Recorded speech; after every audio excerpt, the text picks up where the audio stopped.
국민 앵커 백운기, 정확한 분석, 날카로운 시각. 백운기가 하면 다르다.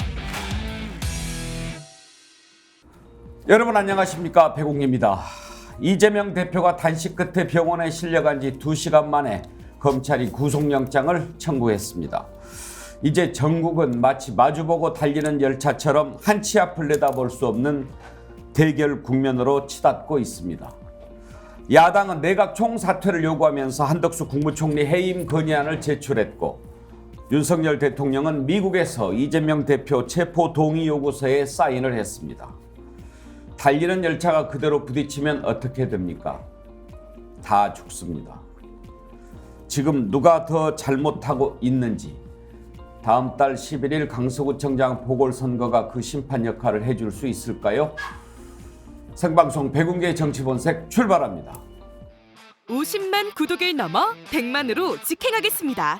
정치, 경제미디어 스픽스의 9월 18일 대개편. 정치본색을 이을 또 하나의 간판, 경제본색이 탄생합니다. 핫하디 핫한 경제평론가 박시동의 경제본색. 돈의 흐름에서 경제 이슈의 맥까지 날카롭게, 명쾌하게, 심지어 재밌게 짚어드립니다. 앵커 노종면이 칼을 빼들었습니다. 뉴스를 발라드립니다. 노종면의 뉴발. 어지럽게 쏟아지는 핫 이슈들. 노종면 앵커가 딱 먹기 좋게 발라 영양 가득한 뉴스로 요리해드립니다. 스픽스가 예능도 띄웁니다. 각자도생 장년층의 인생 이막 프로젝트. 오윤혜의 낭만도생. 외롭고 칙칙한 각자도생을 낭만적이고 멋진 각자도생으로 바꿔보세요. 스픽스 간판 백운기의 정치 본색도 본격적인 총선 전국을 앞두고 정치인 출연 비중을 확 높입니다. 정치 이슈에 더 깊게, 더 제대로 파고들겠습니다. 스픽스를 보면 더 똑똑해집니다. 9월 18일 스픽스의 가을 대개편에 여러분을 주인공으로 모십니다. 네, 오늘 함께할 네 분 패널 소개하겠습니다. 양문석 언론학 박사, 김유정 전 민주당 의원, 박진영 민주연구원 부원장, 서정옥 변호사 나오셨습니다. 어서 오십시오. 안녕하세요. 안녕하세요. 훌륭한 패널 네 분 모셨으니까 오늘 활발하고 수준 높은 토론 부탁드리겠습니다. 이재명 대표가 19일째 단식을 하다가 결국은 병원으로 실려갔습니다. 그렇지만 병원에서도 수액을 맞으면서도 여전히 음식물 섭취는 사양하고 있다. 단식을 이어가고 있다고 합니다. 혹시 양문석 박사, 지금 이재명 대표 용태가 어떤지 들어보신 네, 거예요? 어젯밤 늦게 이제 잠시 좀 들었던 예. 부분입니다. 계속해서 그 이제 정신을 그를 놨다가 또 돌아왔다가 하는 이제 불량 접촉 정구처럼 그 끊어졌다가 이어졌다가 하는 것들을 되풀이하고 있다고 합니다. 그래요. 19일 단식. 사실 박진영 부원장께서는 단식을 해보셨나요? 뭐 한참 어릴 때 잠깐 해봤죠. 어릴 때 뭐. 근데 열을 넘어가면 이제 위험할 수 있다고 네, 그러지 네. 않습니까? 19일이면 의식을 이렇게 잃은 상태로 병원에 갔다고 그러더라고요. 듣기로는 이제 이 몸에 있는 전해질이나 단백질이 빠지고 나면은 장기에 있는 근육이 손상이 된답니다. 그걸 넘었으면은 뇌에 이상이 올 수도 있답니다. 그게 이제 정신을 잃는 상황이고, 아까 우리 양문석 박사님 이야기하신 깜빡깜빡 들어왔다 나갔다는 이런 상황이라는 게 그 직전까지 지금 갔다는 거예요. 아무튼 몸에 큰 이상이 없어야 할 텐데, 이정현 전 대표가 7일인가 8일인가 했는데 장기가 괴사했다고 뭐 그런 얘기를 최근에 하더라고요. 예. 그래서 한 이제 6, 7일째 정도 되면은 장기에도 이제 문제가 생기고 심각해지기 시작한다. 이제 그런 얘기를 하셨는데, 이게 이제 마무리를 하고 나서도요, 그 후유증이 굉장히 오래 간다고 합니다. 몇 년 동안 가기도 하고요. 그래서 과거에 뭐 천정배 의원 같은 경우도 단식을 오래 했었는데 그 후유증이 지금까지도 남아 있다고 그래요. 그래서 이후로도 걱정이 많은데 좀 중단하시고 몸을 좀 회복하시는데 힘을 썼으면 좋겠는데 여러 가지 우려가 많네요. 서정욱 변호사께서는 대통령실이나 국민의힘에서 단식 기간에 한 번도 이렇게 찾아가 보지 않고 중단 권유 이렇게 찾아가서 얘기하지 않은 것, 그 점에 대해서는 어떻게 생각하시는지 궁금합니다. 저는 이제 당연하다 봐요. 찾아갈 수가 없어요. 이번에 이재명 대표 단식은 역대 정치인 단식하고 딱 다른 게 하나 있어요. 역대 정치인의 단식은 명분하고 실제 이유가 일치했습니다. 예를 들어 이제 YS는 직선제, DJ는 지방자치, 황교안 대표는 지소미아 연장, 그다음에 김성태 드루킹 특검 일치했죠. 근데 이번에는 이재명 대표는요. 실질은 내를 이게 구속을 좀 시키지 마라. 부결시키달라. 이게 실질 이유인데 명분은 뭐 내각이 총사퇴하고 뭐 사과하고 지소미아 일본이 후쿠시마 뭐 제소하고 이런 이게 명분하고 실질이 다르다 보니 대통령실에서 이게 가도 대통령실에서 검찰 수사하지 말라 할 수 없잖아요. 따라서 이게 저는 해결책이 안 온다 봅니다. 서정욱 변호사 발언에 대해서 양문석 박사 하실 말씀 있으신가요? 할 말이 많죠. 이 계속해서 구속 문제 이야기를 하고 있는데 그 부분에 대해서는 이재명 대표가 일찍이 자신감을 표현했던 내용들이에요. 백현도 문제든지 그다음에 그 쌍방울 문제에 대해서 그 자신감을 표현했던 문제고 이 부분에 대한 그 기본적인 관심은 관심 바뀌었다고 하고요. 그리고 우리 서정욱 변호사가 이제 그 계속해서 방송 평론을 하려고 하면 좀 외우고 다니세요. 자, 첫 번째가 민생 파괴 민주주의 훼손에 대한 그 대국민 사과. 두 번째가 후쿠시마 핵 배기수 방류 중단에 대한 정부의 입장. 그다음에 국제해양사법재판소의 일본 제소. 마지막이 내각 전면 쇄신과 개각. 이 부분이잖아요. 자, 이 부분에 대해서 도대체 뭐가 막 딱 떨어지지 않는 게 뭐가 있어요? 자, 그 명확하게 이야기를 하는데 의도적으로 기억하지 않으려고 하면서 이재명 대표도 그 자신이 왜 단식하는지 설명하지 못하고 있다는 한동훈 따위의 그러한 발언들을 서정욱 변호사마저 그렇게 이야기하면 안 된다고 생각을 합니다. 자, 한 가지만 이야기해 봅시다. 일본의 후쿠시마 핵 배기수 해양 투기 방류 반대에 대한 정부의 명확한 입장, 그 다음에 국제해양사법재판소의 일본 제소, 이 문제가 작은 문제입니까? 명확하게 딱 떨어지는 문제잖아요. 그리고 그동안에 잼버리부터 시작해가지고 5가지 문제잖아요. 자, 이태원, 거기 왜 갔어? 오송, 지하차도, 거기 왜 그 시간에 지나갔어? 잼버리, 그거 왜 해? 자, 이런 여러 가지의 수많은 민생 파괴의 영역에 있어서 한 명이라도 책임졌습니까? 책임진 사람이 없었잖아요. 이러한 부분에 대해서 대통령이 직접 사과하고 책임지고 문제를 해결하고 이후에 재발하지 않도록 하라. 이렇게 국정 방향을 좀 바꿔라. 이야기를 한 거잖아요.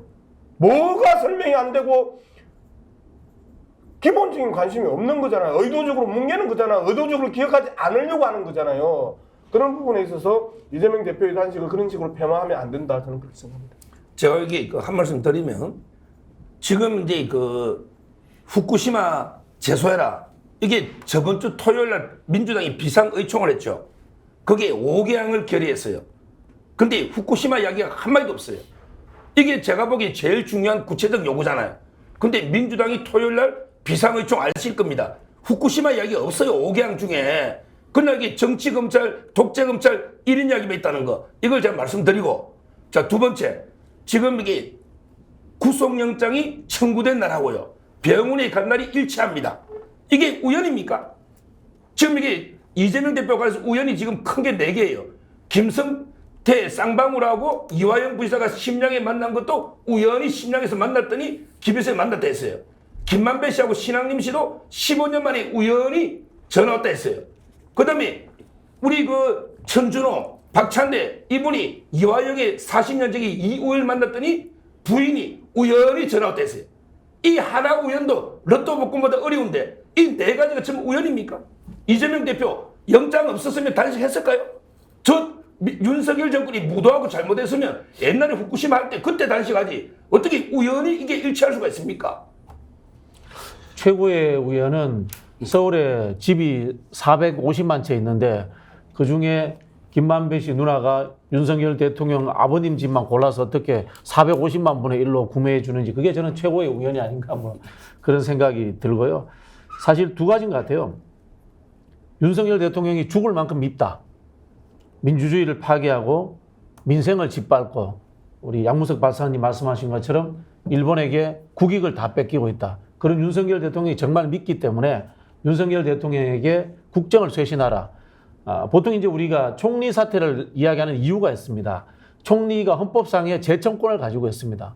그래서 대통령을 물러가라 할 수 없을 때 모든 장관들에 대한 재청권을 가지고 있고 그 다음에 정부를 통할하는 총리를 해임하라 이런 식으로 해서 총리를 대신해서 대통령 대신해서 잘라라 이런 이야기입니다. 그런 측면에서 내각 총사퇴를 이야기한 거다. 이렇게 좀 이해를 하셔야 될 것 같습니다. 그리고 한편으로는 민주당을 향해서도 대표가 국민들의 뜻을 받아서 이렇게 분노하고 있으니 제발 좀 윤석열 정부와 잘 싸워달라라는 그런 요구가 포함된 것이 국민항쟁이라는 단어로도 표현되지 않았나 저는 그렇게 생각합니다.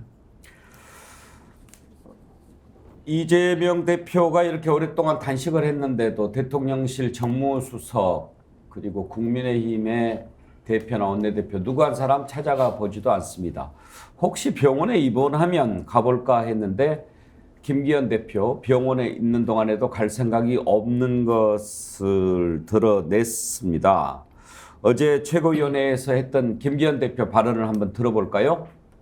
민주당 이재명 대표가 오늘 오전 병원으로 이송됐습니다. 어떤 경우든 제1야당 대표의 생명과 안전에 위험이 생기는 일은 없어야 하겠습니다. 이제 단식을 중단하고 조속히 건강을 회복하시기를 바랍니다. 건강을 회복하신 후 차분하게 만나 민생 현안을 치열하게 논의합시다. 아쉽게도 이재명 대표의 단식에서는 그런 대의를 찾아볼 수 없었고 사사로운 개인의 사법 리스크만 더 많이 부각되었습니다. 국민적 공감대도 미미하고 심지어 민주당 내부에서도 단식의 명분이 없다는 지적이 나올 정도였습니다. 단식의 탈출구로 내각 총사퇴, 국무총리 해임이라는 주장을 하는 것은 의도 자체도 순수하지 않을 뿐 아니라 아무리 정파가 다르다고 하더라도 납득하기 어려운 무리한 요구입니다. 국회 운영과 국정 운영 자체를 올스톱시켜버리는 태도는 당내 극단 강경파들에게 포로가 되어 민심과는 동떨어진 갈라파고스 정당이 되어버린 민주당의 현주소를 적나라하게 보여주는 것입니다. 예, 여야의 인식 차이를 알 수 있는 그런 발언이었고 일단 김기현 대표는 회복 후에 만나자 병원에 입원해 있어도 만날 의사가 없다는 것을 드러냈습니다. 그래도 지금까지 우리 정치사를 돌아보면 정치인들의 단식이 몇 차례 있었고 그때마다 상대 진영에서 마음은 어떨지 몰라도 찾아가서 단식 중단을 권유했던 것이 지금까지 우리 정치 역사였습니다. 우리가 일찍이 경험해 보지 못했던 일들이 지금 이 정부 들어서서 계속 벌어지고 있습니다. 대통령이 야당 대표를 한 번도 만나지 않은 것이 지금 1년 몇 개월이 됐습니까? 대통령 취임 이후 날짜하고 똑같습니다. 역사에 없는 일입니다. 대통령이 기자들을 만나서 기자회견하지 않은 기록도 아마 지금 역대 최장일 겁니다. 이런 대통령 없었습니다. 야당 대표가 목숨을 건 단식을 하고 있는데 정무수석을 보내거나 또는 당에서 이렇게 찾아가도록 하지 않은 경우도 이번이 처음입니다. 저는 만약에 입장이 바뀌어서 김기현 대표가 단식을 하고 있다 하더라도 만약에 민주당이나 또 이쪽 진영의 누군가가 찾아가지 않는다면 그래서는 안 된다고 얘기할 것입니다. 이건 인륜입니다. 목숨을 건 투쟁을 하고 있는데 일단 살고 봐야 되지 않느냐 이렇게 얘기를 하는 것이 인지상정이고 기본 도의 아닙니까? 아무리 당신이 그것 때문에 단식하는 거 내가 다 알아 이렇게 생각한다고 하더라도 누가 단식하라고 했냐? 이렇게 얘기해서는 안 되지요. 그러면 정치하는 사람들 다 그만둬야지요. 왜 국민들이 낸 세금으로 돈 받아 먹으면서 정치 해먹고 있습니까? 정치를 안 할 거면 정치인 그만둬야지요. 정치는 그게 아니지 않습니까? 그런 생각이 많이 들었습니다. 오고 가는 말도 험하기 짝이 없습니다. 한동훈 법무부 장관, 이런 식으로 단식하면 이제 잡범들도 다 그렇게 하지 않겠느냐, 그렇게 얘기합니다. 쓰러져 있는 사람한테 할 얘기인가요? 한동훈 장관 얘기 들어보시죠. 과거 정치인들이 단식할 때는 어떤 명확한 목표, 왜 하는지가 분명했고 그걸 잘 설명했죠. 그런데 이번 단식은 왜 하는지, 이 단식의 목적을 본인들도 잘 설명 못하고 있지 않습니까? 본인들도 명분이 없다는 걸 아니까 손에 잡히는 물건 아무거나 잡아서 집어던지듯이 단식 시작할 때는 없었던 총리 해임이니 내각 총사퇴니 탄핵이니 하는 맥락 없는 얘기들을 쏟아내고 있는 것 같습니다. 그런데 정작 국민들은 이거 왜 하는지, 이 단식의 목적을 정확하게 알고 계실 거라고 생각합니다. 수사받던 피의자가 단식해서 자해한다고 해서 사법 시스템이 정지되는 선례가 만들어지면 안 된다고 생각합니다. 그러면 앞으로 잡범들도 다 이렇게 하지 않겠습니까? 지금처럼 소환 통보 받고 나서 시작하는 단식은 저도 처음 봤는데요. 그렇지만 과거에도 힘 있는 사람들이 죄 짓고 처벌 피해보려고 단식하고 입원하고 휠체어 타고 이런 사례들은 많이 있었습니다. 그렇지만 성공하지는 못했습니다. 국민들께서 어디서 많이 본 장면 같다라고 생각하실 것 같습니다. 김유정 의원, 한동훈 장관 발언 어떻게 들으셨나요? 그 장모 최은순 씨가 이제 법정 구속되고 1년형 받았는데 대법원에다 보석 청구했다 그래요. 그래서 만약에 이 건에 대해서는 한동훈 장관은 어떻게 생각하는지 저희가 묻고 싶네요. 대통령 대신해서 도어 스태핑을 굉장히 열심히 하고 있어요. 작년 11월에 도어 스태핑 멈춘 이래로. 근데 저 정도의 인식을 가지고 있는 사람이 향후 정치를 하겠다고 나선다면 정말 제가 나섰으로도 결사 반대하고 맞서야 될 것 같다는 생각이 드는데요. 아무리 그래도 일국의 법무부 장관, 이런 운운하면서 일국의 국무위원 이러면서 본인을 굉장히 스스로 추켜 세우잖아요. 그런 사람이 야당 대표 단식에 대해서 저런 식으로 자해, 무슨 이런 얘기, 잡범 이런 얘기 하면서 하는 건 너무 잔인하고 오만한 태도 아닙니까? 그리고 다 떠나서 저렇게 비인간적이고 무도한 그런 법무부 장관의 모습을 보면 이 정권이 어떤 정권인지 딱 보이잖아요. 대통령의 가장 최측근인 한동훈 장관의 모습에서 우린 대통령의 생각을 읽을 수가 있거든요. 아까 앵커께서 말씀하신 대로 대통령실에서 이제 내놓는 반응은 누가 단식하라고 했냐라는 정말 이 말도 안 되는 이야기였는데, 저는 그간 여러 가지 이 대표에 대한 그 단식에 대한 조롱과 폄훼와 비난 발언 중에서도 김기현 대표 발언 중에 방탄인 이런 거 다 차치하고서라도 단식을 하고 있나요? 라는 얘기였어요. 이거 좀 정말 심한 거 아닙니까? 그 엎어지면 코달 때 있어요.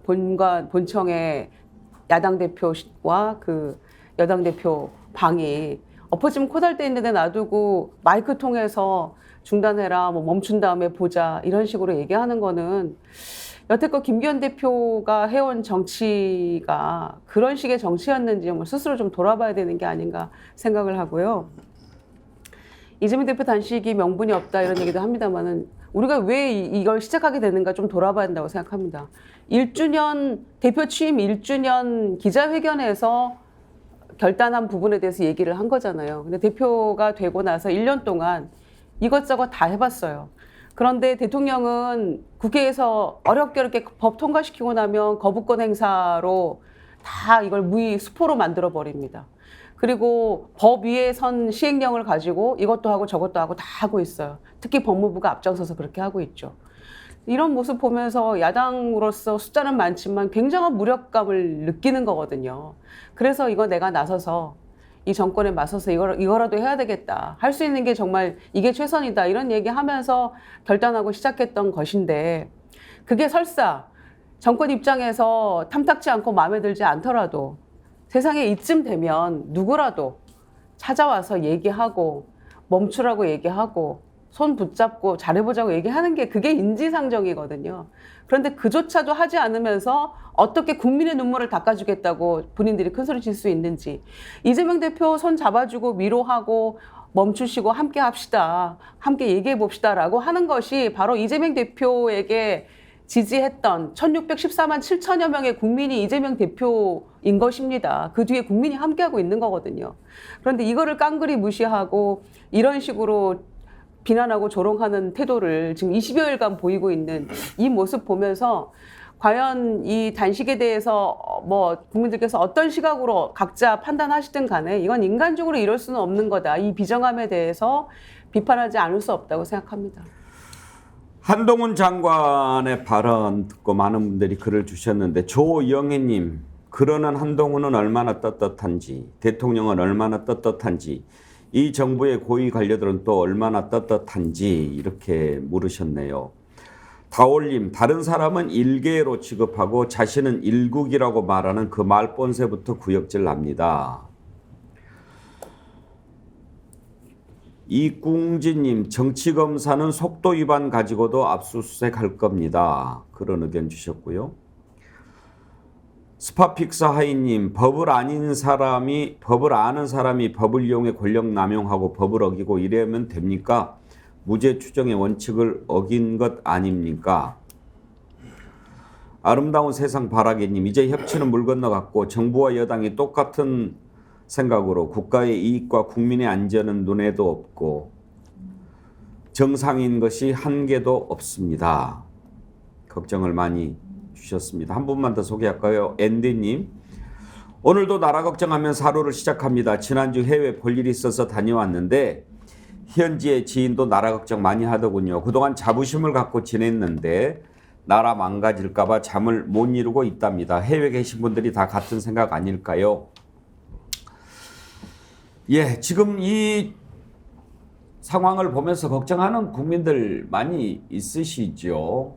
그런데 지금까지 우리 정치는 이렇게 끝까지 가는 것 같다가도 항상 막판에는 극적인 타협을 이뤄내왔던 선례가 있습니다. 그런데 이제는 그런 선례들이 다 무너지고 있어서 말이죠. 이번에는 그렇게 될 것 같은 그런 기대가 별로 들지 않습니다. 한동훈 장관 발언 서정욱 변호사는 어떻게 들으셨나요? 제가 이제 그 협치 이야기하니까 숫자를 4개만 팩트입니다. 예. 지금 이게 윤석열 정권이 1년 좀 넘었죠. 그동안에 민주당이 한 게요. 해임 추진이 3건. 박진, 이상민, 이번에 총리까지 해임 추진이 3건. 그 다음에 탄핵을 추진하자거나 언급한 이게 7명. 대통령부터 포함해서 탄핵 7명. 그 다음에 특검이 3건. 특검하자, 뭐 박정훈 있잖아요. 특검. 그 다음에 국정조사자 4건. 아니 역대 허니문까지는 아니더라도 어떻게 1년 좀 넘은 대통령한테 탄핵을 7명, 해임건이 3명, 특검 3건, 국정조사 4건. 근데 겨우 한 게 사운드 못해 민주당이. 겨우 한 게 이상민 장관 탄핵 의결에서 헌재 기각된 것밖에 없잖아요. 아니 167석 들고 왜 이렇게 싸움 못합니까? 이게 국민 지지를 못 받기 때문에 민주당이. 지금 이게 무능한 정당 아닙니까? 저는 한 번이라도 윤석열 대통령을 대통령이라고 인정한 적이 있습니까? 우리 역대 DJ도 선거 지고 나면 유학 갔어요. 그 다음에 이낙연 대표도 경선 지고 미국에 유학 갔어요. 지금 이게 문재인 대통령도 옛날에 박근혜 대통령 지고 나서 좀 이게 야인으로 돌아갔습니다. 근데 대선 전 사람이 바로 주식 투자하면서 배지 달고 당대표 넣어서 이렇게 당을 위기에 몰아넣는 이게 한 번도 보지 못한 정치인 아닙니까? 이재명 대표가. 저는 이런 게 야당의 비협조, 이것도 이게 협치가 안 되는 원인 중에 하나다. 물론 이게 윤석열 대통령 잘못도 있겠죠. 그렇지만 이게 저는 야당도 문제가 있다 보는 거예요. 아니 근데 우리 서정욱 변호사 이 말의 패턴이 똑같아요. 뭐 주식 투자하면서 바로 출마했다. 지난주에도 지지난주에도 똑같은 그런 표현을 썼는데 그게 잘못된 거예요? 계속해서 그 표현을 썼는데 그게 잘못된 거냐고요. 그럼 주식 그래서 다 없애야 되는 거 아니에요? 그 대도 안 하는 그 이 표현으로 시비 걸지 말고 그다음에 협치? 자, 박진 왜 그 해임 건의안에 걸렸어요? 날리면 바이든 이 부분 아닙니까? 대통령이 제대로 보좌하지 못했던 거 아니에요. 그리고 그게 방문한 국가의 대통령을 향해서 이놈 저놈 했던 거 아닙니까? 이 부분에 대해서 외교부 장관에게 책임을 묻는 게 잘못된 겁니까? 이상민. 그래요. 그냥 이태원 누가 가라고 그래서 그렇게 이야기할래요? 이태원 누가 가라고 그래서 그렇게 이야기해서 159명의 젊은 청춘들을 그렇게 쓰러져 가게 해야 됩니까? 해임 건의안 내는 거 너무너무 당연하죠. 탄핵 소추하는 거 너무너무 당연하죠. 자, 그런 부분에 대해서 특검 채권인데 특검 채권 한 가지 이야기해 봅시다. 지금 그 최상병 사건과 관련해 가지고 외환 문제 정상적이라고 생각하세요? 정말 정상적이라고 생각하는 사람이 있다면 나는 이 사회가 얼마만큼 비정상적인 그 사회인지를 증명하는 부분이라고 생각을 합니다. 자, 이런 부분에 대해서 짚었단 말이에요. 이게 잘못됐나요? 수치로 잘 말씀하셨는데요. 기본적으로 대통령을 인정할 수 없을 정도로 대통령이 엉망으로 일을 하고 책임지지 않고, 그리고 안 되면 정적 제거하고 안 되면 전 정부 탓하고, 이게 1년 4개월 동안 윤석열이 보여줬던 기본적인 국정 아니에요? 이 정도 상황에서 이 정도밖에 못했던 민주당을 비판하는 것은 동의해요. 그럼에도 불구하고 이 문제를 제기했다라는 자체에 대해서 문제 제기하는 것은 비정상이라고 저는 생각을 하는 거예요.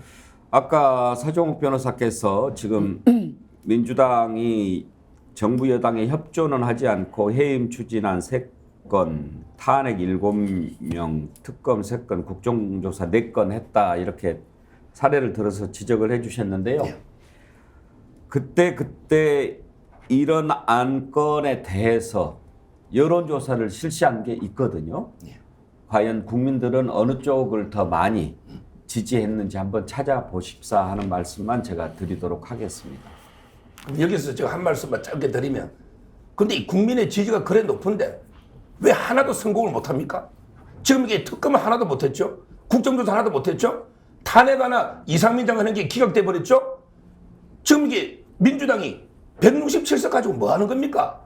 제가 서정욱 변호사님하고 토론할 생각은 없습니다만 왜 하나도 못했습니까? 예. 아니 윤석열 왜 대통령 해임 건의안을 해도 안 되고 뭐 해임 건의는 효력이 없지만 또 나머지는 할수 특검을 있잖아요. 해도 안 되고 국정조사를 해도 왜 안 됩니까? 아니 민주당이 약해서 그런가요? 아니 그러니까 민주당이 윤석열 대통령의 거부권 때문에 못하는 거잖아요. 아까 말씀하신 그 숫자에 윤석열 대통령의 거부권 숫자는 왜 뺍니까? 아니 탄핵은 이종섭 장관은 왜 탄핵을 못합니까? 총회에서 박강원 원내대표가 반대해서 탄핵 안 한 거 아닙니까? 그 저기 야당 보고 더 열심히 싸우라고 이야기하시네. 아니 저는 무능하다는 거죠. 예. 예를 들면 이런 겁니다. 자, 뭘 협치합니까? 후쿠시마 오염수 방류하는데 협치해 줘야 됩니까? 바이든 날리면이라고 이야기하는데 동의해 줘야 됩니까? 민주당이 협조할 게 없어요. 하는 일이 없어요. 나라를 망치는 일만 하는데 어떻게 협조를 해줍니까? 저는 그리고 한동훈 장관 문제에 대해서는 민주당을 비롯하여 대한민국 국회의원들 전부 다 배치 따이고 집에 가야 된다고 생각합니다. 이 정도 발언은요, 국민뿐만이 아니고 국회의원조차도 지금 개돼지로 보고 하는 이야기예요, 지금 한동훈 발언이 어떻게 들리냐면요, 제가 봤을 때는 법무부 장관으로서 수사 가이드라인 하고 있는 거예요. 또 한편으로 보면은 특정 정당과 특정 정치인을 겨냥해서 하는 것은 정치적 중립 위반입니다. 그런데도 다 가만 보고 있어요. 예전에 우리가 그런 이야기 했습니다. 검찰 보고 권력의 시녀다 이렇게 이야기했는데 제가 보기엔 지금 국회가 검찰의 시녀예요. 이 정도면은 대한민국 국회의원 하고 있는 거 부끄러운 줄 알고 있어야 된다. 왜 한동훈 장관에 대해서 탄핵이라든가 어떤 특정한 조치를 취하지 않고 있는지 참 한심하다는 생각이 듭니다. 이은주 님이 서 변호사님께 이런 글을 주셨네요. 서 변호사님, 어떤 일이 잘못됐을 때 남의 탓을 하지 않고 그 일이 잘못된 원인을 자기 자신에게서 찾아서 고쳐나간다는 반구저신의 자세부터 배우라고 말씀드리고 싶습니다. 반구저신. 우리 서정욱 변호사 문자 속이 깊으시니까 뜻을 아시겠죠? 뭐 제한테 하는 말인지 모르겠는데. 예, 아니 서 변호사님 윤석열 대통령이 한 말이 아니고. 서정욱 변호사님께 드리는 말씀이네요. 예. 제가 뭐 이 남탓한 건 없고요. 조금 전에 우리 진영 원장님 발언 중에요. 아니 그러면 왜 한동훈 장관은 탄핵 의견을 못 합니까? 탄핵 의결하면 헌재 결정이 날 때까지 한동훈 직무 정지됩니다. 근데 왜 못하느냐고요. 결국에 여론의 역풍 겁이 나가게 몸살리는 거 아닙니까? 그것도 한번 해명해 보십시오. 이렇게 한동훈 욕하면서 왜 못합니까? 저도 한동훈 제가 장관이 왜 이야기할게요. 탄핵을 안 하는지 궁금해요. 예. 근데 한번 답을 내보시라고. 제가 그렇게 이야기할게요. 이야기하잖아요. 지금 국회가 검찰의 시녀가 됐다고. 아, 민주당 포함해서. 민주당 포함해서 뭐 다 그런 거 아니에요. 지금 상황 자체가 쫄아가지고 아무 말도 한마디도 못하고 있는 거 아닙니까? 이거. 근데 오늘 서정 변호사한테 이렇게 또 구종 듣는 일을 당할 줄은 몰랐어요. 그리고 서정욱 변호사가 민주당이 왜 더 가열차게 못 싸우느냐 이렇게 얘기하니까 그렇게 이야기하는 거지 않습니까? 그리고 저도. 그 지금 부분에 민주당 민주연구원의 부원장을 맡으신 분이랑 민주당의 지금 평당원입니다. 평당원입니까? 예. 저도 평당원입니다. 정말 새 당원께서 얘기를 해보세요. 아니 제가 우리 냉정하게 한번 분석해 봅시다. 지금 서정욱 박근혜 변호사 3대 1로 대통령도 잘 싸우고 있습니다. 박근혜 대통령도 제가 이렇게 심하진 않았어요. 이명박 대통령도 이 정도는 아니었어요. 그럼 뭐냐? 역사상 최악의 대통령인 겁니다. 그럼 끌어내려야 되는 거예요. 그런 이야기 해야 되는데 왜 못하냐 이거야. 지금 서정욱 변호사가 그걸 가지고 지금 민주당을 비판하고 있는 이런 상황이니까 참 스스로 저도 답답해 죽겠습니다. 참. 그러니까요. 서영욱 변호사 말씀대로 하면은 우리 같으면 진짜 끌어내렸을 텐데 너네 아니, 지금 그 뭐 하고 이야기 하는 있냐? 거예요, 지금 서정욱 너네 변호사가. 지금 167명 가지고 뭐 하는 거냐? 지금 이렇게 질타하는 걸로 들려요. 저는 놀리는 걸로 들었습니다. 아니 뭐 놀리는 거로 들렸는데 민심과 동떨어진 갈라파고스 당이다라고 아까 이제 김기현 대표가 이야기를 했는데요. 지금 더불어민주당이 민심과 동떨어진 갈라파고스 당이 되려고 아주 작심을 했습니다. 서정욱 변호사 이야기대로 한동훈 탄핵해야 됩니다. 맞습니다. 그리고 지금 조사하고 있는 수원지검의 검사들 다 탄핵시켜야 됩니다. 할 수 있는데 왜 안 합니까? 그리고 역풍 문제 말씀하셨던 이상민 행안부 장관 탄핵 소추하고 헌재에서 기각되고 나서 어떤 역풍이 불었습니까? 오히려 저쪽 당으로 역풍이 불었습니다. 그러면 왜 아무도 책임지지 않냐? 12구 이태원 참사에 159명의 젊은 청춘들이 쓰러졌는데 현 정부는 윤석열 대통령부터 장관까지 그리고 서울시장, 용산구청장까지 왜 아무도 책임지지 않냐라는 외려 그 역풍이 불고 헌재가 역풍을 얻어맞아요. 저는 말 그대로 지금 민심과 동떨어진 그 민심이 뭐예요? 탄핵하라라는 거예요. 한동훈뿐만 아니고 윤석열 대통령도 탄핵하라는 거예요. 그 탄핵하라는 이 민심과 동떨어진 더불어민주당의 국회의원들 의총 비난해도 싸다, 비난받아도 싸다. 그래서 지금 윤석열 대통령과 한동훈 장관 동시에 탄핵을 추진해야 된다고 저는 생각을 합니다.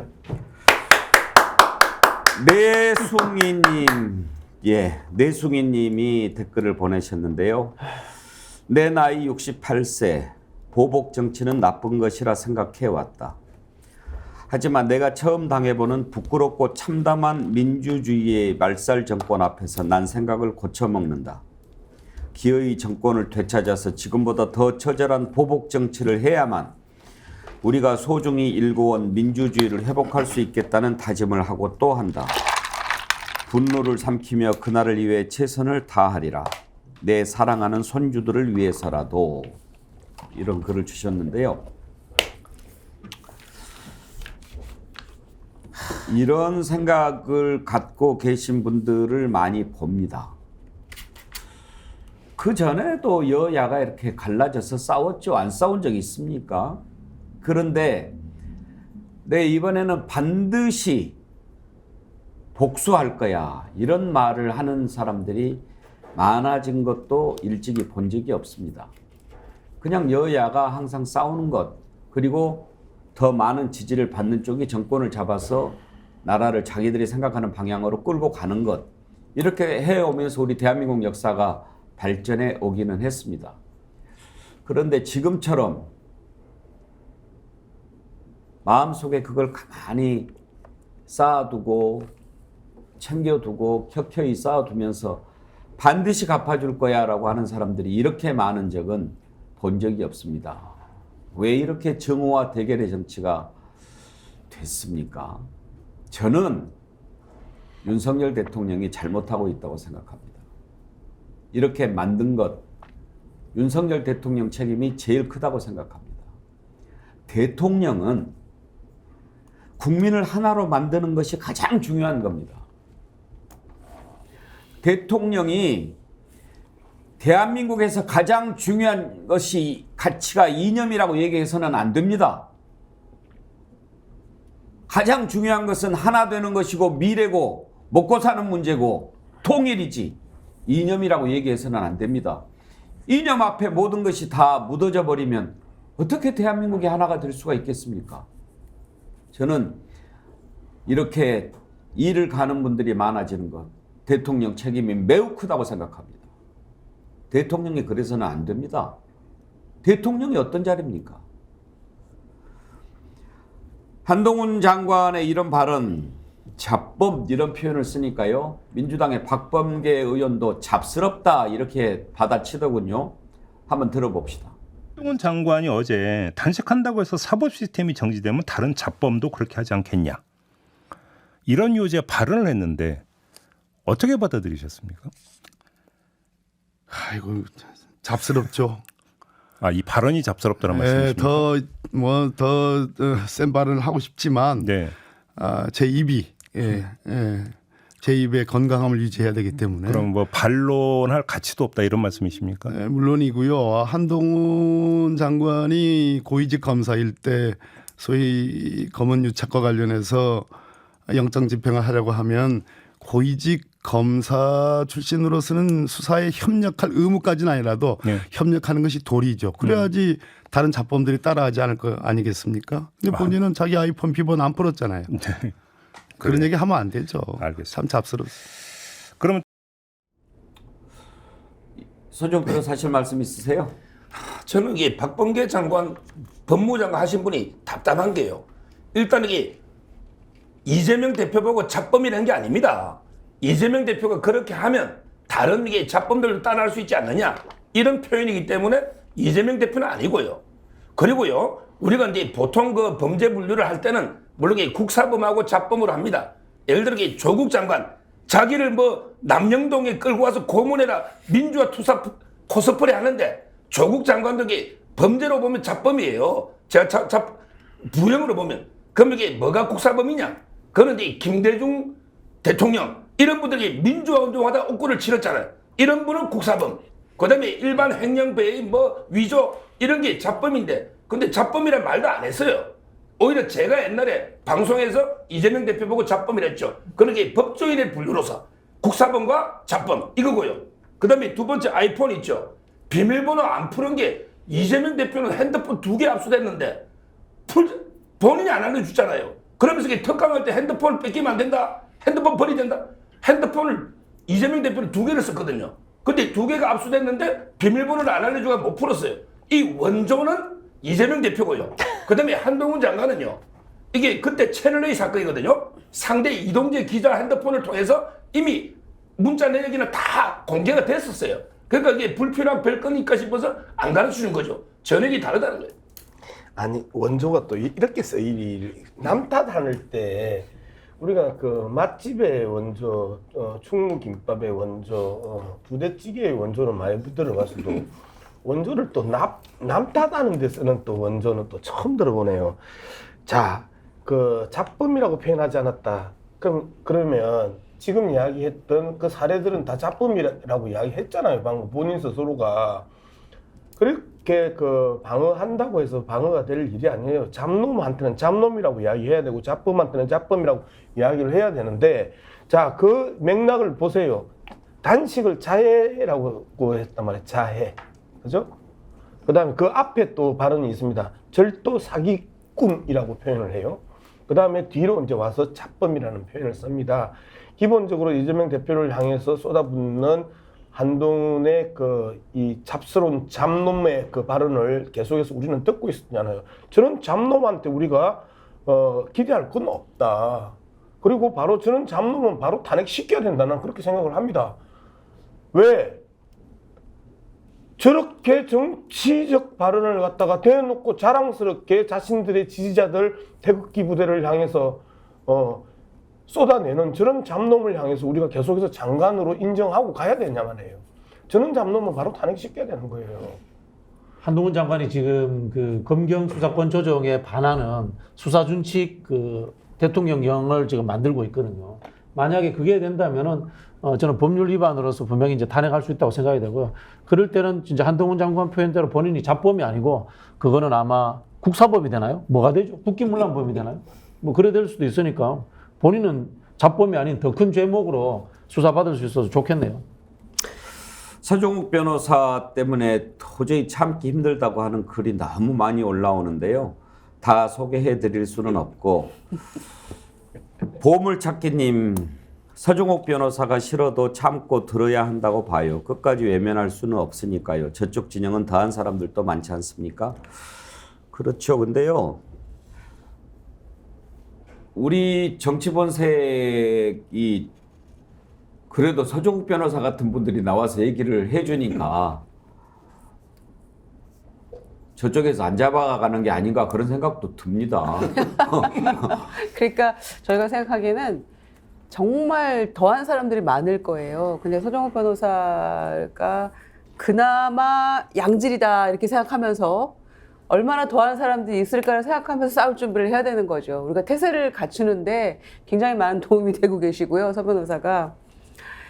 이제 협치나 이런 거는 물 건너갔다. 뭘 더 기대하냐. 우리가 대통령이 이렇게 해야 된다. 정부 여당이 이렇게 해야 된다 얘기하면 아직도 그런 헛꿈을 꾸고 있냐라고 오히려 저희가 더 이제 욕을 먹고 있는 그런 상황이 돼버린 거예요.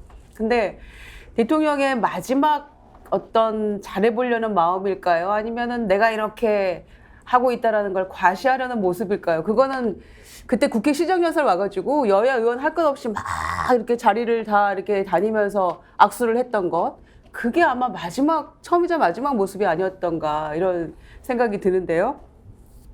그래서 협치 얘기하고 야당이 무슨 뭘 협력을 했느냐 이런 얘기 하는데 지금 이 정권의 그 대통령이 누굽니까? 윤석열 대통령, 윤석열 정권이에요. 그러면 협치의 가장 큰 책임은 대통령에게 있는 겁니다.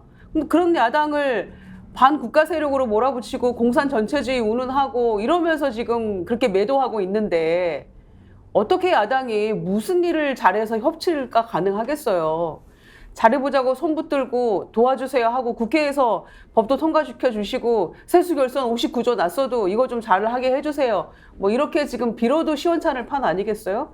그런데 그 분신 같은 한동훈 장관이 나와서 이렇게 자극적인 말로 야당을 매도하고 국민을 매도하는 그런 얘기를 이렇게 버젓이 국회에 들어와서 본관에서 지금 인터뷰한 거거든요. 아까 그것도 본관 막 들어와서 입구에서 하는 건데 이런 일을 버젓이 보면서 대통령 말 한마디만 이게 옳지 않다고 생각하면은 야 한동훈 그만해 이러면 끝나는 거 아닙니까? 그런데 지금 잘하고 있다고 생각하고 있기 때문에 이 모습을 계속 내버려 두는 것이라고 저는 봐요. 그래서 이번에 지금 유엔 가서 무슨 뭐 40개국인지 정상들하고 뭐 계속 가장 짧은 기간에 가장 많은 정상회담 하는 거 기네스북에 올린다. 기네스 기록이다. 지금 이런 얘기까지 하고 있는데 제가 보기엔 그런 기네스 기록이 아니고 집권하고 임기 5년 끝나갈 때까지 아마 야당 대표 만나지 않고 협치 안 하는 그런 오명의 대통령으로 기네스북에는 충분히 오를 자격이 있다고 생각합니다. 예, 서종 변호사 용사 안 하고 가깝잖아요. 우리 스픽스가 공정하게 하려고 노력하고 있다고 얘기해 주세요. 지금 보십시오. 윤석열 대 지지율이 30% 되죠? 예. 부정도 많지만 그럼 이게 패널이 4명이면 1명은 윤석열 대통령 입장을 이야기해 주는 사람이 필요한 거예요. 4명 중에 1명이면 25%잖아요. 저는 여기 장성철이 뭐 신인규, 노덕이 전부 윤석열 대통령 까고 있습니다. 그래서는 안 되는 거예요. 우리 제가 존경하는 배국 앵커님 진짜 중도에서 객관적으로 하잖아요. 그래서 제가 계속 다른 데는 안 나가도 이거는 꼭 넣고요. 그 다음에 제가 하나 비화를 털어놓으면 옛날에 좀 됐어요. 한 1, 2년 됐나? 이재명 대표하고 제가 이게 우연히 통화한 적이 있어요. 그때 제가 그랬죠. 아이고 대표님 제가 여기 방송에서 계속 대표님만 까가지고 죄송합니다. 이랬더니 이재명 대표가 웃으면서 야 팩트만 안 틀리면 돼. 그러게 의견은 언제든지 말해야 돼. 이렇게 너그럽더라고요. 저는 이게 제가 팩트로 틀려서 깐 건 없지 않습니까? 예. 윤석열 대통령은 틀려서 까면은 큰일 날 것 같은데. 안 틀리고 까도 큰일 나잖아요. 그렇죠. 사실을 얘기해도 반국가 세력 되는 거잖아요, 우리는. 그렇죠. 바이든 날리면 했다가 방송국 하나 문 닫게 생겼어요, 지금. 예. 자, 안동훈 장관 발언까지 들어봤고요. 이제 국회가 지금 뭐 거의 약간 스톱 상태에 있는데 해야 될 일들이 있지요. 이균용 대법원장 후보자 청문회가 오늘부터인가요? 예, 오늘하고 내일입니다. 오늘 내일 이틀간 해야 되고 또 이번에 새로 지명된 장관 후보자 3명에 대한 것도 아직 날짜는 안 잡혔지만 또 청문회를 해야 될 텐데 이균용 대법원장 후보자도 오늘 한 매체 기사 제목을 보니까 재산 땅 투기 아빠 찬스 의혹 투성이 지금까지 이런 대법원장 후보자는 없었다. 여러 가지 의혹이 많이 제기가 되고 있습니다. 그리고 뉴라이트 사관을 가지고 있다는 것 그런 지적도 있고요. 무엇보다도 대법원장은 국회 동의를 얻어야 되거든요. 이런 상황에서 민주당이 쉽게 동의해 줄까 그런 생각도 들고 신원식 국방장관 후보자 이 양반은 도대체 생각이 뭐가 자신의 생각인지 모르겠어요. 12.12 사태 나라를 구하기 위해서 일어난 거다. 5.16은 혁명이다. 이런 이야기 해놓고 뭐 또 해명하기를 지금은 뭐 국무위원이 되면 모든 것을 역사에 따라서 한다. 그렇게 얘기했는데 본인이 생각이 다른데 국무위원이 돼서 그렇게 하는 것은 그러면 그걸 진실이라고 받아들일 수 있을까요? 5.16 혁명에 관해서도 혁명이라고 하는 발언을 지난번에 박정희 전 대통령 40주기 추모식에서도 또 했더라고요. 도대체 자신이 도대체 어떤 역사관을 가지고 있는지 분명히 좀 밝힐 필요가 있지 않을까 싶은데 한번 들어보겠습니다. 1961년 5월 16일 여명 잠에서 깬 대한민국은 당신을 만났습니다. 그땐 누구도 박정희라는 자그마한 군인이 5천년 민족사에 가장 위대한 성취를 가져다줄 초인이라는 것을 알아채지 못했습니다. 당신은 기적이란 꽃의 씨를 땅에 떨어뜨렸습니다. 그리고 18년 후 이 위대한 초인은 나타났을 때처럼 갑작스레 우리 곁을 떠났습니다. 우리가 잠든 사이 귀한 선물을 주고 간 산타클로스처럼 세상을 근사하게 바꿔놓고 말없이 떠나셨습니다.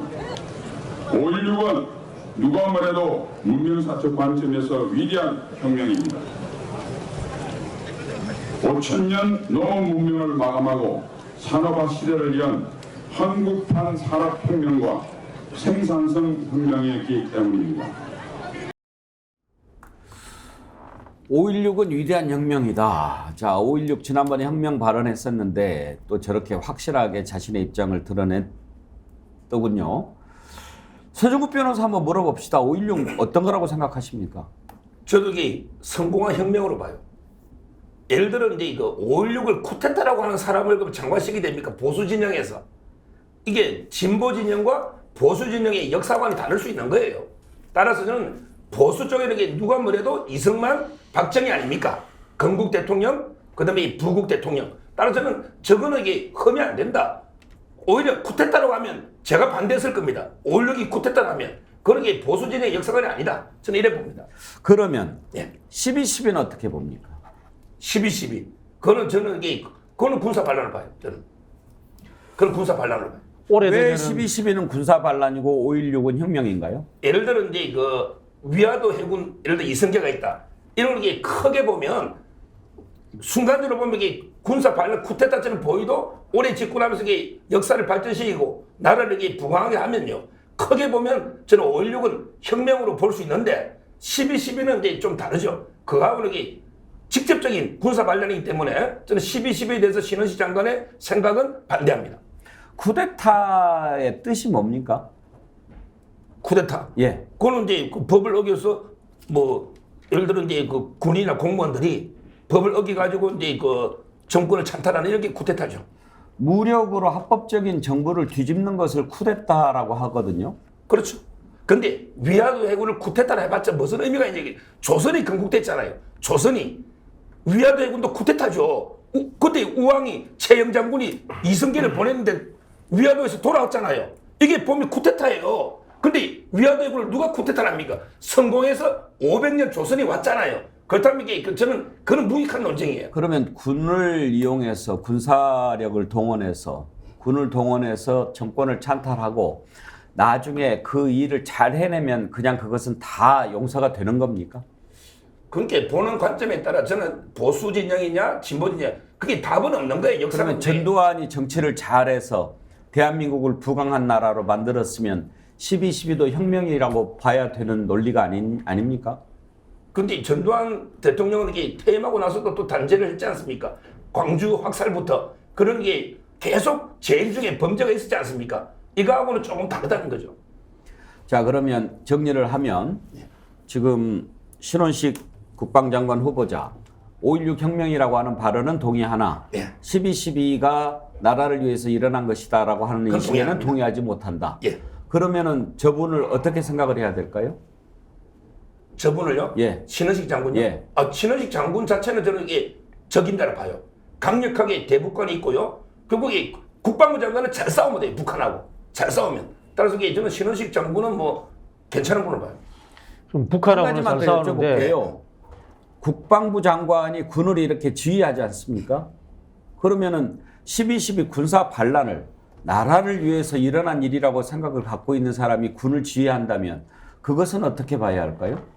뭐 이게 오늘 제가 청문회 한 것 같은데 제 청문회가 아닌데 그 4인 때 저는 이래 봐요. 지금 이게 양문석 박사나 박진영 부원장 우리 의원님도 정권이 바뀌면 장관 한 자리 하잖아. 할 수 있거든요. 근데 옛날 야인 시절에 이 스픽스 방송에서 양문석 박사가 했던 거 보면 윤석열이 뭐 목 따라는 안 했지만 탄핵부터 그걸 다 털면 누가 이게 장관 하겠습니까? 그 4인 시절에 2019년도인데 지금 앞으로 국가가 정확하게 판결을 따르겠다고 신원 장관이 그랬잖아요. 국무위원이 되면 좀 달라질 겁니다.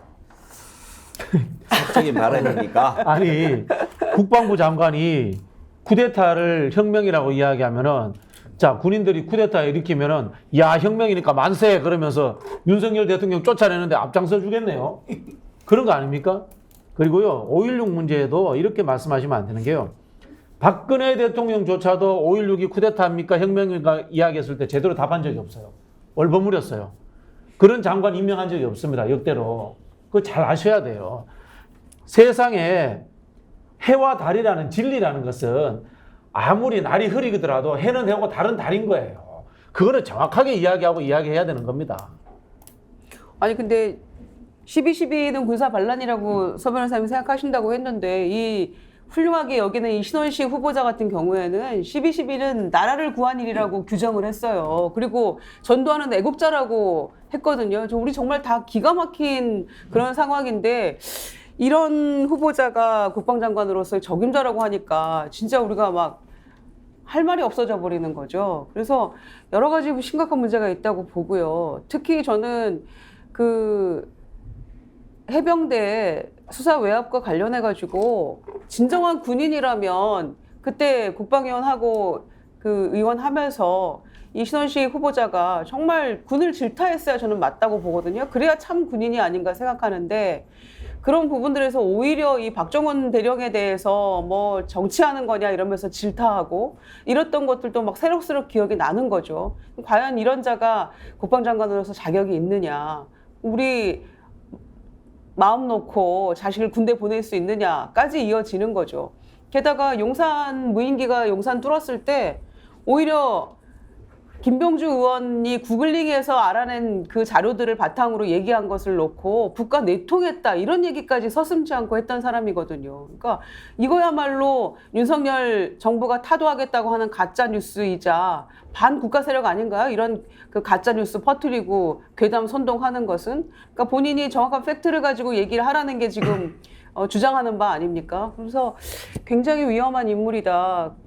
기억에 남는 거는 붕짜자 붕짜밖에 없어요. 저는 이분은 노래 부르면서 했던 거. 이게 붕짜자 붕짜 내각 되는 건데 유인촌 장관이 등장하면서 아마 한동훈 장관이나 원희룡 그 장관 굉장히 심란할 거예요, 아마. 유인촌 후보자가 욕도 잘하고요. 굉장히 더 그 윤석열 대통령이 지향하는 그런 데 부합하는 그 역할들을 크게 할 거기 때문에 아마 본인들이 나이가 더 돋보이려면 더 잘해야 되겠다 이런 생각들 하면서 고민에 빠지지 않을까 이런 정도의 내각의 수준이 지금 두 번째 개각의 3명의 후보자가 되는데 그중에 신원식 국방장관 정말 문제 있고요. 유인촌 장관 후보자 말할 것도 없는데 근데 이런 인물에 대해서 적임자라고 생각하신다고 하니까 야 우리 군이 어쩌다 이렇게까지 됐나. 역대 정권이 아무리 바뀌고 진보 보수 번갈아 됐어도 이런 정도의 인식과 그 과거의 언행을 남겼던 국방장관은 사실 후보자는 처음인 것 같아서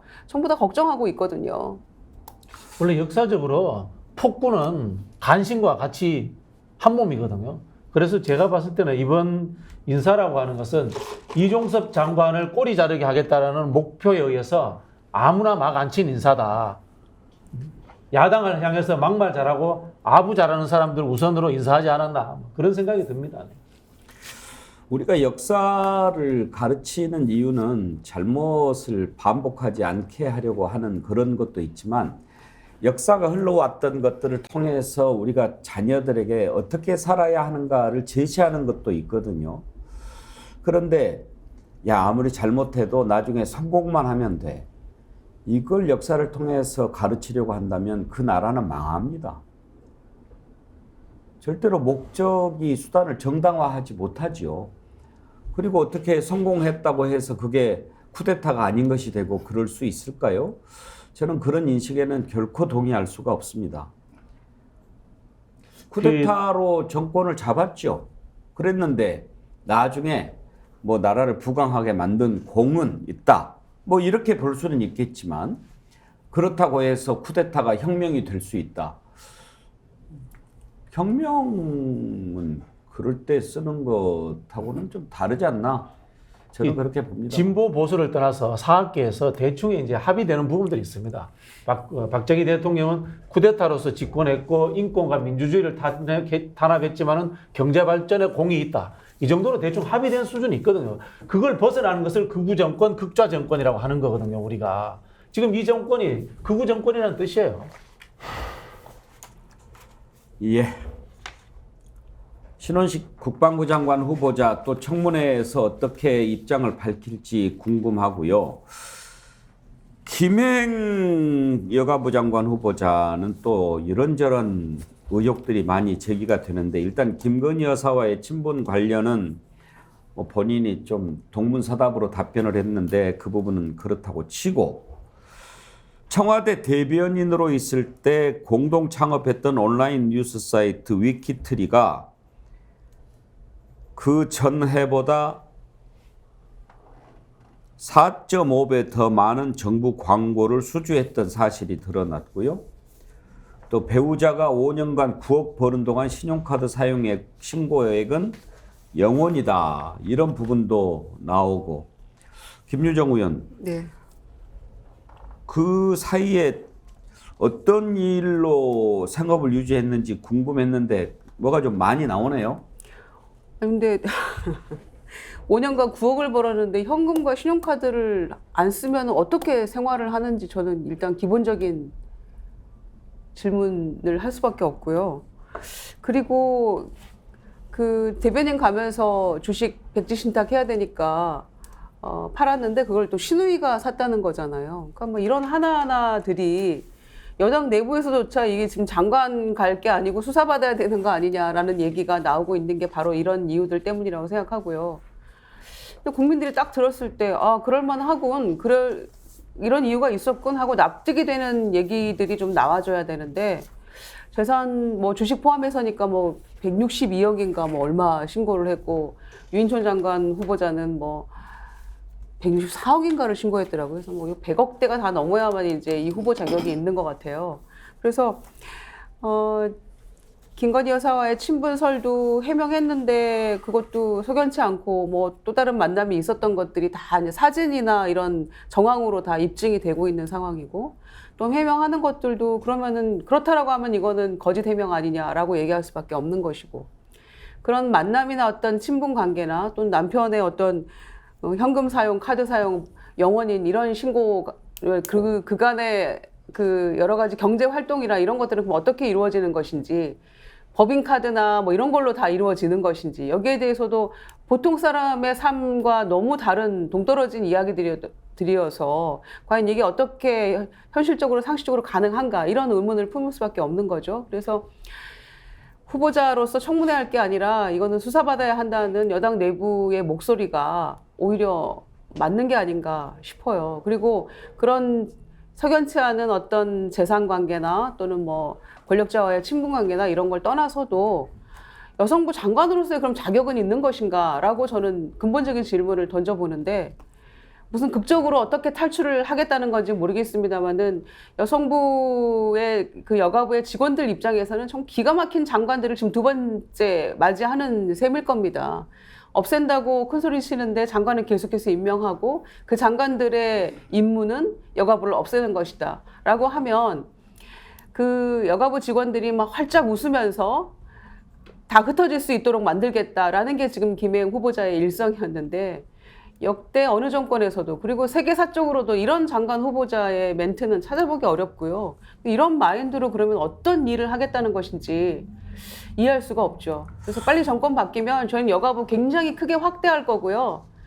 더 튼튼하게 만들어서 구조적인 성차별 이런 문제들 다 타파하고 잘 해나갈 겁니다. 이거 지금 말이 안 되는 거죠. 레몬님이요. 김행 씨는 직업도 변변치 않아서 뭘 먹고 살았을까 궁금했는데 재산을 보니 괜한 생각이었다. 그런 생각이 드네요. 서정욱 변호사는 이런 의혹에 대해서는 어떤 생각이십니까? 저는요, 지금 이게 김건희 여사하고 자꾸 친분설을 주장하는데, 그럼 이게 그 김정숙 여사하고 친한 사람은 여가부 장관하면 안 됩니까? 왜 대통령 배우자하고 친한 게 흠결이 됩니까? 지금 재산 문제를 물어봤는데 일단 친분 얘기를 하니까 그러면 예. 지금 서정욱 변호사 하신 말씀을 제가 그대로 얘기를 했어요. 예. 저 서정욱 변호사 생각이 같아요. 예. 친분이 있다고 해서 장관 하지 말아 뭐 없다. 예. 그러면 친분이 있다고 얘기를 하면 되지. 친분이 있는 걸로 다 알고 있는데 그걸 굳이 친분이 없다고 얘기하면서 그 친분이 없다는 이유를 뭐라고 했는지 들어보셨죠? 나이 차이죠. 네. 친구냐고 물어본 게 아니란 말이에요. 친분이 있냐 없냐. 그러니까 뭐 전시회도 가서 같이 사진도 찍고 뭐 이렇게 했잖아요. 보니까. 그러면 뭐 그 정도 가까운 사이는 아니다. 뭐 행사장에서 몇 번 본 정도다. 그리고 설사 그런 친분이 있다 한들 내가 그것 때문에 장관 된 거라고 생각하냐? 그렇지 않다. 이렇게 얘기하면 되잖아요. 예. 그런데 언제 뭐 딱 한 번 만난 적이 있다라고 하는데 이미 사진이 여러 해에 걸쳐서 찍은 게 나오지 않습니까? 그러면 지금 서정욱 변호사 말씀하신 것처럼 친분이 있다. 친분이 있는 거하고 무슨 상관이냐 이렇게 얘기를 해야지. 친분이 있다고 들었는데 그랬더니 뭐 딱 한 번 만났다느니 거기는 70년대생이고 나는 70년대 학번인데 어떻게 뭐 우리가 친구냐고 물어본 게 아닌데 제가 그 얘기를 했다니까요. 뭐 그 부분은 이 앵커님하고 제가 생각이 똑같으니까 제가 더 이상 이야기 안 하겠습니다. 아니 얘기해보세요. 왜? 아니, 앵커님 말씀에 제가 100% 동의한다고 그 부분은. 근데 왜 김행 장관이 그렇게 얘기를 하냐고요. 지금 김행 장관 그러니까 그건 잘못된 쉴드 치려고 얘기 시작하신 거니까 매듭을 지어보세요. 그거는 이게 만약에 만난 횟수나 그 거짓 해명했다면 그건 김행 장관이 잘못된 거고 저는 이게 생각이 똑같기 때문에 그 부분보다 두 번째 똑같은 게 아니에요. 그 부분이 같은 거고 서정욱 변호사가 맨 처음에 그 얘기한 것은 친분이 있다고 장관 되면 안 되냐라고 얘기하시려고 한 거잖아요. 예. 그러니까 그 얘기는 매듭을 지어보시라 이 말씀이에요. 그러니까 지금 다시 매듭 지으면 예. 친분이 있어도 이게 저는 결격 사유가 아니고 예. 그다음에 거짓 해명했다면 그건 잘못된 거고 예. 이렇게 제가 정리를 했잖아요. 예. 자, 그다음에 그 카드 문제인데요. 카드. 지금 이게 법인을 운영하다 보면 법인 카드도 많이 쓰죠. 개인 카드도 있고. 이거는요. 제가 이게 오히려 이재명 대표 개인 카드를 까라고 제가 방송마다 지금 하고 있습니다. 종편에서도. 왜냐? 이재명 대표 샴푸까지 고기, 과일, 뭐 저게 샌드위치 전부 이게 경기도 법인 카드로 다 이게 했지 않습니까? 현금 보내주면서. 그럼 이게 이재명 대표는 개인 카드 얼마나 썼냐? 좀 까봐라 이거죠. 제가 이 운동을 하고 있어요. 지금 이분은 배우자가 그러면 무슨 일을 하고 계셨나요? 위키트리인가 이게 그 업체 같이 있지 않습니까? 그거 법인카드를 쓰느라고 개인 신용카드를 안 썼을 것이다. 모르겠어요. 현금을 쓰는지 법인카드 쓰는지 모르지만 네. 제가 여기 그 이재명 대표도 경기도 법인카드 많이 썼잖아요. 우리 서정국 변호사가 많이 늘었네요. 동문서답 하는 기술이 엄청 늘었네. 아니 참 그 우리 서변이 이제 정말 그 이 고군분투한다라는 부분에 대해서는 내가 인정을 해요. 그런데 이제 그 최소한의 그 고군분투도 자기 논리의 완결성이 있어야 되는 거잖아요. 그리고 계속해서 이제 비교하면서 빠져나가긴 하는데 그런 식으로 비교를 하면 번연히 드러난 윤석열 대통령의 그 영수증이 휘발된 것부터 시작해서 이야기를 해야 되는 거죠. 번연히 드러났음에도 불구하고 그 부분에 대해서 다 그 지워버리는, 그래서 휘발이 됐다라는 기상천외한 변명으로 영수증과 그다음에 그 특수 활동비에 대한 혐의를 덮어버리는 한동훈, 이런 부분에 대해서도 비판을 해야죠, 그죠? 네, 그런 부분에 대해서 좀 나는 자제했으면 좋겠다. 좀 처음에 그 논의 출발할 때 그렇게 이야기했잖아요. 김정숙 여사 꺼냈던 거는 대통령 부인하고 지나면 장관하면 안 됩니까? 지금 그 이야기 하려고 했었잖아. 그런데 갑자기 앵커가 치고 들어왔어. 거짓말이라고 했고 가짜 뉴스라고 했다고 초반에. 그러면서 딱 잡아 뗐단 말이에요. 그리고 딱 잡아 떼다가 걸리니까 이제 친구와 친분이라는 말장난으로 이제 그 또 끌고 간단 말이에요. 말장난 하다가 또 사진들이 둘둘 나오니까 또 딱 잡아 뗐단 말이에요. 이런 식으로 거짓말하는 장관 후보에 대한 문제 제기를 하고 있잖아요. 예전에 김태호가 국무총리 서리까지 올라갔다가 박연차 아냐 모르냐 해갖고 모른다 했다가 사진 하나로 낙마한 적이 있었어요. 기억나시죠? 예. 이명박 정권은 그 정도까지는 도덕성이 있었어요. 이명박 정권은 그 정도까지는 도덕성이 있었었는데 그 엉터리 15범의 이명박 정부가 이 김태호의 박인차 아냐 모르냐 모른다 딱 잡아 뗐는데 사진 나오니까 아웃시키는 그런 이 도덕성이 있었어요. 근데 지금 상황에서 김행을 보면 이거는 도덕성의 바닥이잖아요. 동네 잡놈들도 잡것들도 잡범들도 있다고 식으로 변명하지 않잖아요. 죄송합니다, 잘못했습니다 라고 이야기하면 될 일을 해요. 신원식, 초대 악마가 노무현, 그리고 문재인 모가지 따른 것 언제든지 가능해. 얼마 남지 않았어요. 이런 발언들에 대해서 잘못했습니다 라고 이야기하면 되는 거고, 5.16 군사 구태타, 12.12 군사 구태타, 이 부분에 대한 군사 반란에 대한 부분에 대해서도 정말 그때는 잘못했습니다 라고 이야기를 하면 더 이상 치고 갈 수가 없어요, 이쪽에서. 그죠? 그런데 그걸 갖다가 그런 적이 없습니다, 또는 그때는 그랬는데요, 앞으로는 그 이후로는 그런 적이 없습니다 했는데 또 다른 또 자료가 나와. 진짜 대가리가 나쁜 것들이 자기가 했던 이야기에 대해서 어디서 무슨 이야기를 했는지 기억조차도 못하고, 그 다음에 두 번째, 정말 불성실하고 게으른 놈들이야. 그러면 지가 했던 내용에 대해서 최소한 모니터는 해보고 검색은 해보고 나와야 될 거 아니야. 세상 밖으로 나올 때 정말 급대가리 상실한 것들이 대가리 치켜들고 나와가지고 거짓말 하다가 들키면 언제 이런 게 있었지? My mistake. 지랄들을 해라. 어이? 양 박사님 말씀이 아유, 스스로 거칠어지셔가지고 방송을 끝내야 될 것 같은데요. 근데 이제 저희가 요 두 가지는 좀 지적을 해야 될 것 같아요. 특히 이제 그 신원식 의원의 이 발언은 국방부 장관으로서 헌정 질서에 대한 도전이지 않습니까? 그런 부분이 있는 거고요. 지금 이 대법원장 후보로 나오신 분이 1948년 건국 뭐 이런 이야기하면서 헌법정신 이야기했는데 여기도 헌법정신 위반되는 거거든요. 사실은 이런 분들은 엄격하게 말씀드리면 국가보안법 적용해야 될 분들이에요. 이런 분들을 대법원장이라든가 국방부 장관에 임명하는 거는 이게 개인의 사적인 비리라든가 이런 거 사생활 문제하고는 차원이 다른 거기 때문에 저는 절대 안 된다. 그 말씀 드리고 싶어요. 예, 대법원장 후보자 청문회가 오늘부터 시작이 되니까요. 지금 뭐 여러 가지 의혹이 많이 제기가 됐는데 대법원장 후보자는 오늘 청문회 내용 같은 걸 좀 정리를 한 다음에 내일 다뤄보도록 하겠습니다. 여러분들이 만들어가는 백운기의 정치 본색 댓글 보내주신 분들께 감사드리고요. 오늘은 내숭이님, 내 나이 68세 긴 글을 써주셨는데요. 내숭이님께 저희가 준비한 선물 보내드리도록 하겠습니다. 디어루시에서 드리는 클렌징 폼 아주 좋은 게 있습니다. 그거 보내드리도록 하겠고요. 그리고 저희 스픽스몰에서 추석 선물 많이 사주셔서 참 감사드립니다. 다음 주는 이제 배송을 하지 못합니다. 추석 들어가는 주가 돼서요. 이번 주가 마지막입니다. 주문하실 수 있는 마지막이니까요. 오늘 화, 수, 목, 금 이렇게 4일밖에 남지 않았으니까 우리 스픽스몰에서 추석 선물 많이 준비해 주시기 바랍니다.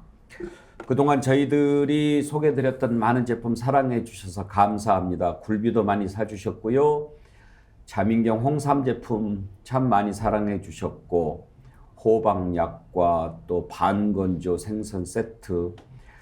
오늘 소개를 또 하나 특별히 해드릴 것은요, 프리미엄 통편육인데요. 아주 술안주로도 최고고 간식으로도 좋은 그런 제품입니다. 쫄깃하고 쫀득한 통편육인데요. 3+3 6팩으로 구성이 되어 있는데 정말 품질 좋습니다. 그리고 가격도 정말 저렴하고요. 이렇게 좋은 제품을 다른 데서 구할 수가 없습니다. 그러니까 우리 스픽스몰에서 구입해 주셔가지고 드시기도 하고 선물도 해 주시고요. 이번 주가 추석 선물 마지막 주니까 제가 좀 소개를 길게 했습니다. 다음 주에는 배송이 없으니까 이번 주가 아직 준비 못하신 분들 마지막 기회라는 거 말씀드립니다. 통편육도 많이 구입해 주십시오. 오늘 참 뜨거운 토론이었는데 서정욱 변호사님 힘든 가운데서도 열심히 싸워주셔서 감사한데요. 오늘 그래도 저는 우리 서 변호사님 5.16 발언할 때 그 말씀을 기대를 했어요. 제가 우리 서 변호사님 말씀 들으면서 항상 그 기억하는 몇 가지 멘트들이 있거든요. 피로 쓴 역사. 그렇죠? 피로 쓴 역사는 잉크로선 거짓을 이길 수 없다. 예, 잉크로선 거짓을 이길 수 없다. 5.16에 관해서 한번 다시 성찰을 서로 한번 해보십시다. 알겠습니다. 예, 저는 목적이 수단을 정당화하지는 못한다. 고등학교 때 배웠던 영어 수건인데요. 지금도 기억하고 있습니다. 예, 양문석 박사님 명찰을 벌써 뗐습니까? 성질 뻗쳐서 오늘 그러시는 거. 아, 찍지 마. 찍지 마. 박정희가 그 성질 이야기를 뻗쳐서. 하잖아요. 자기는 불행한 군인이다 그 이야기를 하지 않습니까? 박정희가. 다시는 이렇게 나처럼 불행한 군인이 그렇죠. 나오지 않았으면. 그 이야기 본인이 쿠데타 좋겠다. 했다는 거를 인정한 거거든 사실은. 쿠데타죠. 네. 아니 쿠데타가 그러니까 서정욱 변호사 또 안 끝내요. 예? 아니 그 부분은 자 촛불을 훔쳤어요. 초를 왜 훔쳤냐? 성경을 읽기 위해서 훔쳤어요. 절도입니까 아닙니까? 절도죠. 성경책을 읽기 위해서 촛대를 훔쳐도 그건 절도지요. 그런데 나중에 그 훔친 촛대로 성경을 열심히 읽고 회개를 해서 나중에 그분에게 촛대값에 500배를 배상을 하고 훌륭한 사람이 되면 그 부분은 평가를 해야 되겠죠. 그렇다고 해서 절도가 위대한 일이 되지는 않잖아요. 자법입니다. 근데 이거 하나만 제가 마지막에 전두환하고 12.10에 다른 게요. 전두환은 한 번도 국민한테 심판받은 적이 없어요. 체육권 선거해가지고 7년하고 이게 단죄받았죠. 근데 이 박정희 대통령은 쿠데타든 뭐 혁명이든 그 이후에 2번이나 국민 직선제에서 DJ도 이기고 윤보선도 이겼죠. 이게 전두환하고 박정희는 좀 다릅니다. 그게 더 나빠. 그게 이게 훨씬 더 나빠. 지역 감정을 극단적으로 끌고 갔던 두 번째 아니, 선거야. 지금 이 나라 정치를 이렇게 구조적으로 왜곡시킨 게 바로 박정희 두 번째 선거라고. 그게 더 나쁘다고요. 예. 구별을 해야 돼. 쿠데타라는 그 하나의 사건과 종합적 평가라는 것을 구별을 해야 되는데 구별을 못 하고 있는 거잖아요. 언제 우리가 한번 또 그 문제에 관해서 토론할 시간이 있겠지요. 예, 오늘 좋은 토론 펼쳐주신 네 분께 감사드립니다. 수고하셨습니다. 감사합니다. 네. 함께해 주신 여러분 고맙습니다. 내일 오전 10시 50분 다시 찾아뵙겠습니다. 국민 앵커 백운기 정확한 분석 날카로운 시각 백운기가 하면 다르다.